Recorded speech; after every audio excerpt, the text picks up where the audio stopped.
नमस्कार प्यारे विद्यार्थियों। इस पावन वेला में आज हम बात करेंगे कि जो योग है वो सिर्फ स्वास्थ्य के लिए ही लाभदायक नहीं है, बल्कि आपातकालीन स्थितियों में भी इससे लाभ प्राप्त किया जा सकता है। जैसे कि आजकल के समय में आप देख रहे हो विभिन्न देशों के ऊपर हमला कर रही हैं। अभी अफगानिस्तान में तालिबान का हमला हुआ था। अभी रूस यूक्रेन के ऊपर हमला किया है। तो उसमें वैक्यूम बम का इस्तेमाल किया है। वैक्यूम बम मतलब निर्वात बम। कौन सा बम? निर्वात बम। इसको कहते हैं वैक्यूम बम। इसमें क्या होता है कि नैनो टेक्नोलॉजी में इसको बनाया गया है, जो कि वायुमंडल में जितनी भी ऑक्सीजन है उसको अपने में समा लेती है तथा विस्फोट के द्वारा मानव की हानि करती है। हम चाहते हैं कि पूरा विश्व शांतिमय हो, पूरे विश्व में स्वस्थ हो, पूरा विश्व उन्नति करे, पर आज मानव को ही खत्म करने में लगा हुआ है। तो इस समय योग का क्या महत्व है, आज की कक्षा में मैं आपको यह बताऊंगा। प्राचीन काल से ही योग बहुत ही उपयोगी सिद्ध हुआ है। योग की शिक्षा को अंग्रेजों ने यहाँ आने के बाद कुल मिला के ख़त्म कर दिया। उससे पहले जो मुगल आए उन्होंने भी ख़त्म किया, परंतु अभी भी इसका नवचेतन किया जा सकता है। अभी मैं 3 मिसालें दूंगा तथा 3 तरह के योग बताऊंगा, जिससे किसी भी युद्ध की जब होता है उसमें इसका इस्तेमाल किया जा सकता है। यदि आप हर रोज योग का अभ्यास करते हो, अपने जीवन में आप योगी बन जाते हो। देखो 3 तरह के योग हैं, उसे युद्ध में भी इस्तेमाल किया गया। सबसे पहले उसका नाम है पवन योग। पवन योग 2 शब्द मैं आपको कहूंगा वैज्ञानिक। एक होता है हवा, हवा का मतलब होता है एयर, तथा दूसरा होता है पवन, जिसको कहते हैं वाइंड। जब हवा एक स्थान पे स्थिर है तो उससे हम वायु कहते हैं, एयर। जैसे ये कमरा बंद है तो इसे वायु कहते हैं। जब ये वायु चल रही है तो इसे क्या कहते हैं? पवन। तो अभी प्राचीन भारत में हनुमान जी हुए हैं, श्री रामचंद्र जी के भक्त। आप सब ने राम कथा सुनी होगी। तो उसमें आता है कि हनुमान जी जो थे उन्होंने योग बल के द्वारा आपके भारत की जो कन्याकुमारी है वहां से श्रीलंका गए, लंका में उड़ गए। अभी देखो उड़ने के लिए हवाई जहाज भी हैं, उड़ने के लिए पक्षी भी उड़ते हैं, परंतु ना तो उनके पास कोई रॉकेट था, हेलीकॉप्टर था, ना ही वो पक्षी थे, तो वो कैसे उड़ गए? तो मैंने इसकी खोज की कि उन्होंने पवन योग को सीखा था। उनके जो गुरु थे वो पवन देवता थे। गुरु को भी तो देवता कहा गया है। तो उससे वो ज्ञान को सीखा था, तो आगे वो उसको सिखाया था। धीरे धीरे प्राचीन भारत से हम जब यहाँ आए, मुगल ने 500-600 साल हमारे ऊपर राज किया, बाबर से लेकर औरंगजेब तक। औरंगजेब के बाद फिर औरंगजेब के बाद अंग्रेजों ने 200 साल तक राज किया। इन्होंने भारतीय संस्कृति को खत्म कर दिया। तो जो पवन योग था उसका भी विनाश कर दिया। उसमें क्या होता है जब आप योग में सिद्धि कर लेते हो तो आपका जो शरीर है वो हल्का हो जाता है। अभी कुछ गुब्बारा होता है, उसमें कुछ गैस भरी जाती है तो वो उड़ने लग जाता है। ऐसा क्यों? पूरे वायुमंडल में 78% नाइट्रोजन है और 21% ऑक्सीजन है। यहाँ यहाँ तो इससे ऊपर उड़ जाता है। तो युद्ध था कि जो राक्षस था रावण, उसने सीता को जबरदस्ती ले गया था तथा श्री रामचंद्र जी चाहते थे कि उसका विनाश हो जाए, उस दुष्ट का। तो युद्ध हुआ था, युद्ध करना आवश्यक था। तो उसके लिए उन्होंने हनुमान जी को चुना, क्योंकि उन्हें यह ज्ञान था। उस समय पुल नहीं बनाया गया था। तो जब वो पुल नहीं बनाया गया था तो समुद्र था, उसको क्रॉस करना है। हनुमान जी तैयार हो गए, उन्होंने योग बल से अपने शरीर को हल्का कर दिया तथा उस गति में चले गए जैसे एक पक्षी उड़ता है। तो यह पहला महत्व है। कहीं भी अगर यह इस तकनीक को, इस कला को हम सीख लें, पवन योग को, अभी और भी बहुत इसमें खोज करनी बाकी है, तो हाँ, पूरे विश्व में कोई भी उड़ सकता है। प्राचीन ऋषि मुनि उड़ जाते थे पक्षियों की तरह, अपने इस फिजिकल शरीर को भी उठा लेते थे। ये सत्य है। तो इसके लिए जो उन्होंने साधन बनाया, उसको योग को साधन बनाया, पवन योग को। तो हम इसके ऊपर और भी वीडियो लेके आएंगे ताकि इन चलचित्रों के माध्यम से आपको पता लगे कि पवन योग का हम कैसे इस्तेमाल कर सकते हैं। अभी हमारी शिक्षा अधूरी है, उस स्थिति तक हम नहीं पहुंचे जहां हम आपको यह सिखा सकें कि पवन योग से बिना हेलीकॉप्टर, बिना अभी एक हवाई जहाज बना है जिसमें 600 व्यक्ति जैसे जिसमें सामान डालते हैं, उसमें उसको बीच में डाल के उड़ाया जाएगा।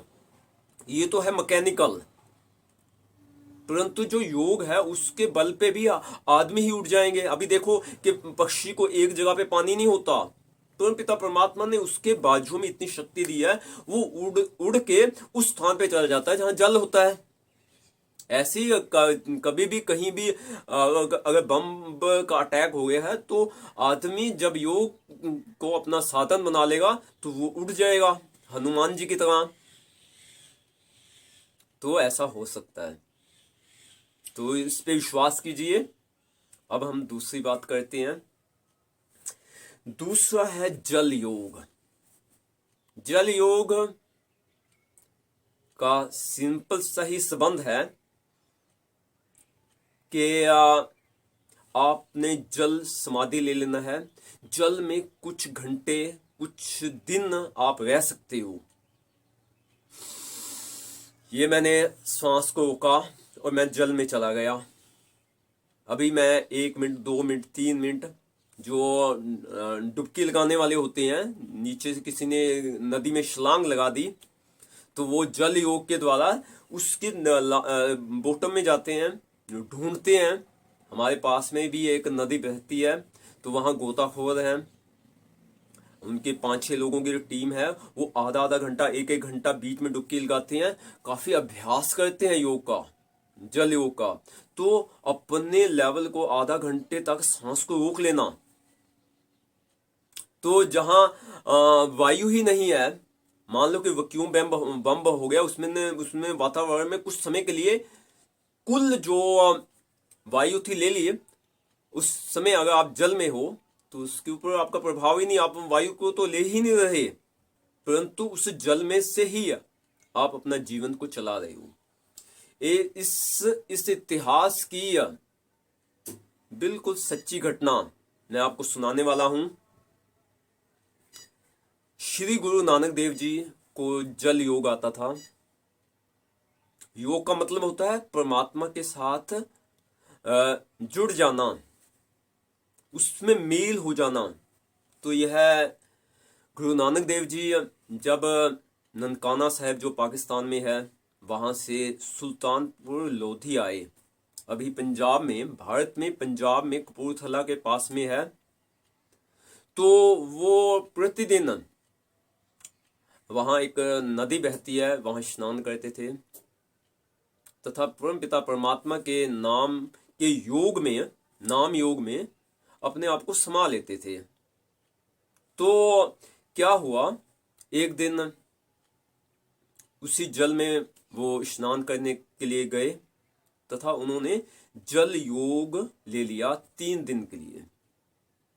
3 days, 3 दिन। 3 दिन का मतलब क्या, 24 घंटे 24 घंटे 24 घंटे, कितने हो गए, 72 घंटे। किसी को कुछ नहीं पता उसी जल में है वो, क्योंकि जब आदमी उस परम पिता परमात्मा, उस एक परम पिता परमात्मा का ध्यान लगाता है तो उसको धीरे धीरे जल योग भी आ जाता है, जैसे पवन योग आ जाता है। क्योंकि देखो, पक्षी बनाने वाला भी वही परमात्मा है, जल को बनाने वाला भी वही परमात्मा है, इस सांसों को चलाने वाला भी वही परमात्मा है।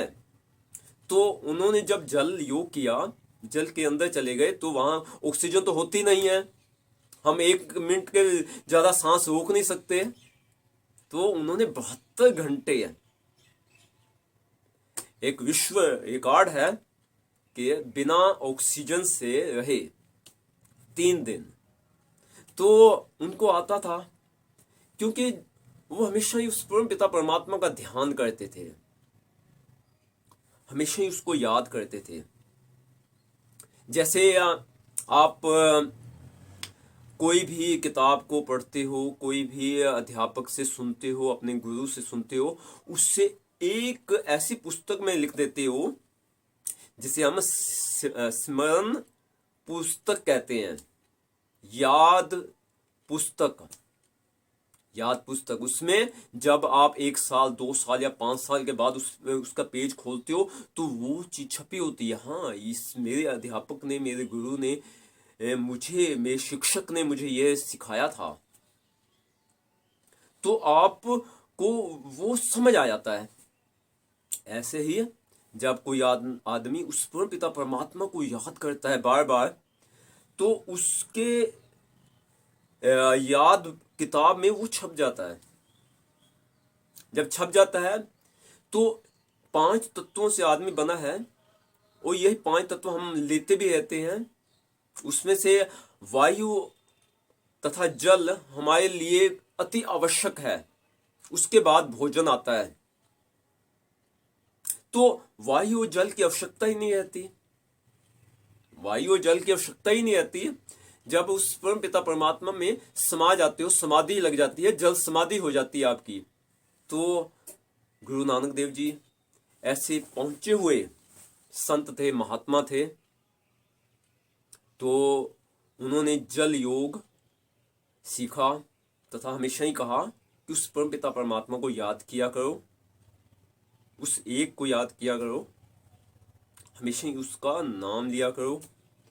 तो इस तरह से हम जल योग को सीख सकते हैं। हमारे पास हमारे आदर्श हैं श्री गुरु नानक देव जी।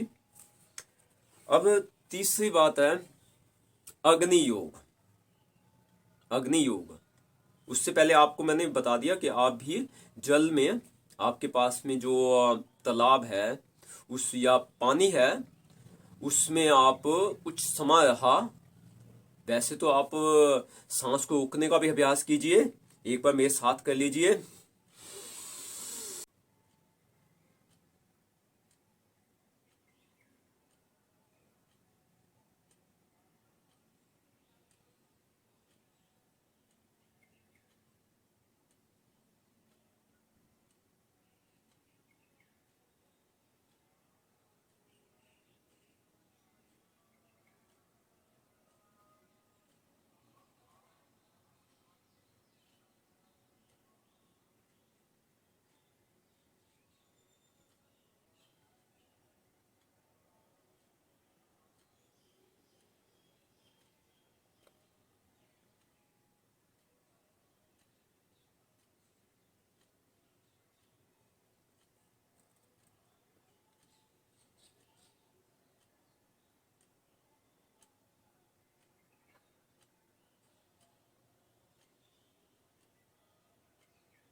हमने 1 मिनट योग किया।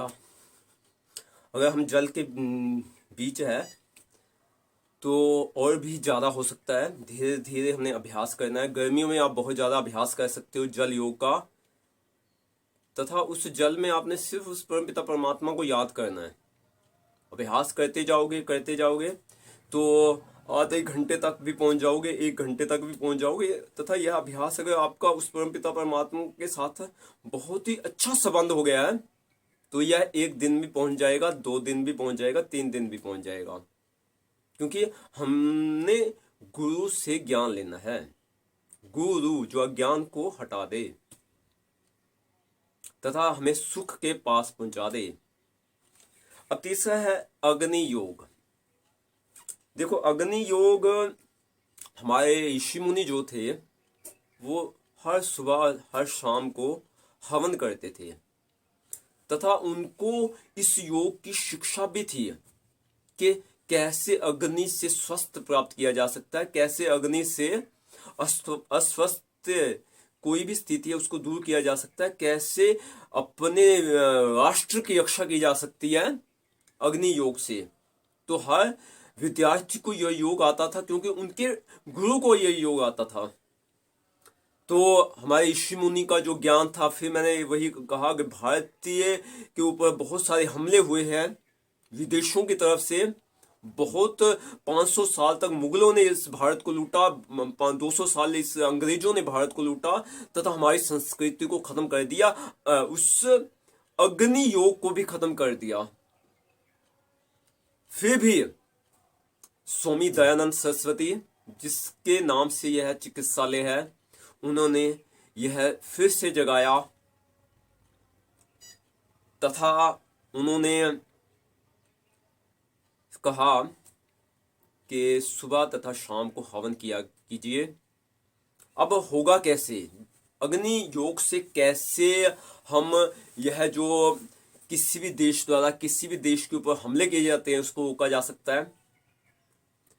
पहली बात, जो वायु योग है, उस जो पवन योग है, उससे तो आप कहीं भी चले जा सकते हो।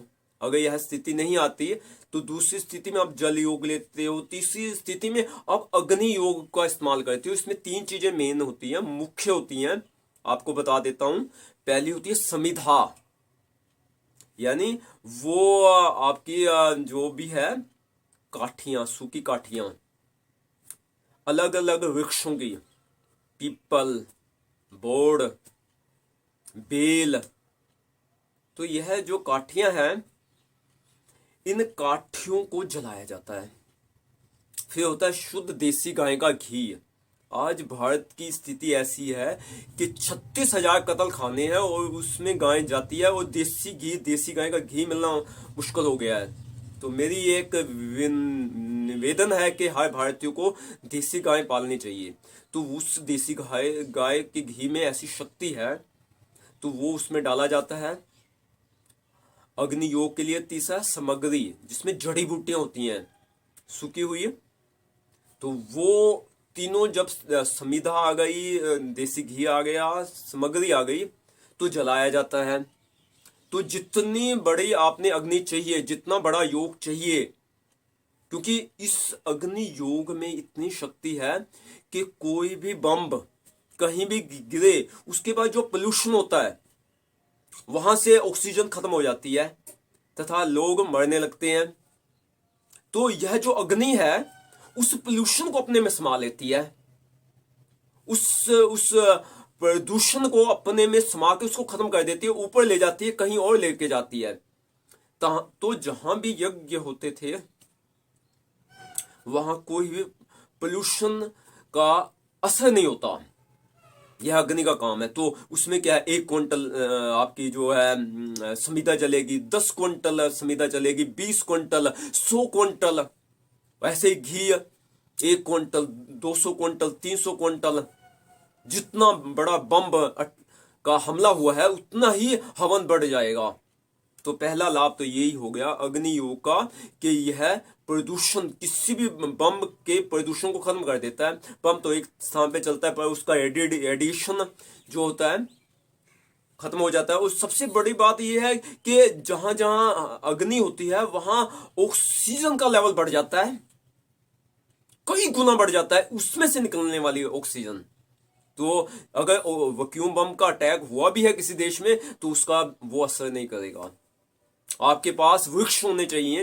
हमने जंगलों को काट रहे हैं, धीरे धीरे काट रहे हैं जंगलों को, किसके लिए? वो बीड़ी सिगरेट पीने के लिए। हर साल सिगरेट के लिए कितने वृक्ष काट देती है भारत सरकार। ये नहीं कटनी चाहिए। जबकि आपके पास जितने वृक्ष होंगे उतनी उसकी जो सूखी अपने आप जो गिर जाती हैं काठियां, उससे आप हवन कर सकते हो, ऐसी आपातकाल स्थिति से बच सकते हो।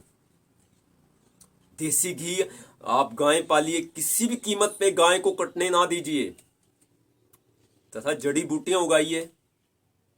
तो दूसरा लाभ है ये है कि अग्नि योग से आप जब चाहो वर्षा को लेके आ जा सकते हो। देखिए जब भी विस्फोट होता है, अग्नि होती है, अगर उस समय बरसात आ जाए तो वो जो है बम सा पोल्यूशन वो दब जाएगा उस बरसात में। तो वर्षा का होने से जितने भी अटैक हैं बम के वो खत्म हो जाते हैं। बहुत भीषण बरसात भी आप उस की जो अग्नि है, अग्नि योग को बढ़ा के कर सकते हो। जैसे हम 1 मिनट सांस को रोकते हैं तो आप कई दिन चलने वाला हवन भी तो कर सकते हो, कई दिन चलने वाला अग्नि योग तो कर सकते हो। और आप देखोगे कि आप सिर्फ उस अग्नि में से जो सुगंधित वायु आती है सिर्फ वही लोगे, तो बाहर के जो बम का पोल्यूशन है वो आपकी तरफ आएगा ही नहीं। तो इसीलिए ऋषि मुनि जो थे वो हवन करते थे। तो जो राक्षस थे उसमें मांस या शराब वो डालते थे ताकि वो भ्रष्ट हो जाए, वो पोल्यूशित हो जाए। जैसे आज पॉलीथीन कोई जला लेते हैं, तो पॉलीथीन नहीं जलाना चाहिए, उससे पोल्यूशन होता है। जैसे ये बॉम्ब जितने भी हैं ये भी तो अग्नि है, पर ये राक्षसी अग्नि से लोगों को मारने के लिए इस्तेमाल किया जा रहा है। तो आपने सुगंधित उसका जो काट है, काट जैसे विष को विष से काटा जाता है, ऐसे ही सुगंधित से प्रदूषण को हटाया जा सकता है। तो आप ऐसा कर सकते हो। ये 3 योग में आपने बहुत ही समझदारी से आगे बढ़ना है, बुद्धिमत्ता से आगे बढ़ना है। देश की सुरक्षा का प्रश्न हो तब भी योग सबसे आगे आएगा। तो मेरी आप सबसे यही कामना है कि पूरे विश्व में शांति हो। पहला पवन योग, पक्षी की तरह उड़ने की शक्ति। दूसरा योग जल योग, जल में रहने की शक्ति। तीसरा अग्नि योग, अग्नि के साथ रहने की शक्ति हमें प्राप्त होगी। इसी शुभ कामनाओं के साथ, अगर यह चलचित्र आपको अच्छा लगा है नीचे कमेंट लिख दीजिए। इस वीडियो को आप अपने दोस्तों में बांट दीजिए। आप सबका बहुत बहुत धन्यवाद। ओम शांति।